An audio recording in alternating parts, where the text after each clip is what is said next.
This is our cry. This is our prayer. Peace in the world. ഹിരോഷിമയിലെ children's peace മൂവ്മെൻറ്റിൽ കയ്യിൽ സ്വർണ്ണക്കൊക്കുമായി നിൽക്കുന്ന സഡാക്കോ സൊസാക്കി എന്ന പെൺകുട്ടിയുടെ ഒരു പ്രതിമയുണ്ട്. അതിന് ചുവടെ രചിച്ചിരിക്കുന്ന വരികളാണിത്.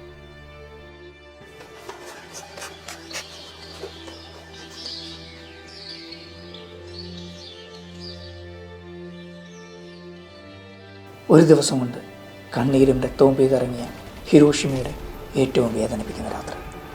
ആ രാത്രിയെ അതിജീവിച്ചവർ സഡാക്കോ സൊസാക്കി. 1945 ഓഗസ്റ്റ് 6. ആ ഒരു ദിവസം കൊണ്ട് തീരുന്നതായിരുന്നില്ല ഹിരോഷിമയുടെ ദുരന്തം. ആ ഒരു വലിയ ദുരന്തത്തിന് ശേഷം ഒരുപാട് പേരിൽ ഒരാളെ പോലെ സഡാക്കോ സൊസാക്കിക്ക് അണുബാധയാൽ രക്താർബുദമുണ്ടായി. അന്ന് ജപ്പാന്റെ പ്രചാരണത്തിനുണ്ടായിരുന്ന ഒരു വിശ്വാസം, 1000 ഒരിഗാമി കൊക്കുകളെ ഉണ്ടാക്കി പ്രാർത്ഥിച്ചാൽ ആഗ്രഹിക്കുന്ന എന്തും നടക്കുമെന്ന്. അവൾ പ്രാർത്ഥിച്ചു. 644 കൊക്കുകളെ ഉണ്ടാക്കിയപ്പോഴേക്കും അവൾ മരണത്തിന് കീഴടങ്ങി.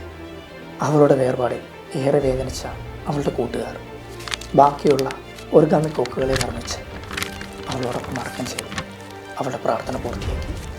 പക്ഷേ ഇന്നും ഈ ലോകത്തിൽ സഡാക്കോ സൊസാക്കിയും അവളുടെ പ്രാർത്ഥനയും നമുക്ക് മുമ്പിൽ ചോദ്യം ഉയർത്തുന്നു.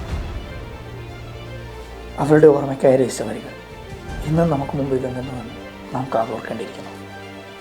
This is our cry. This is our prayer. Peace in the world.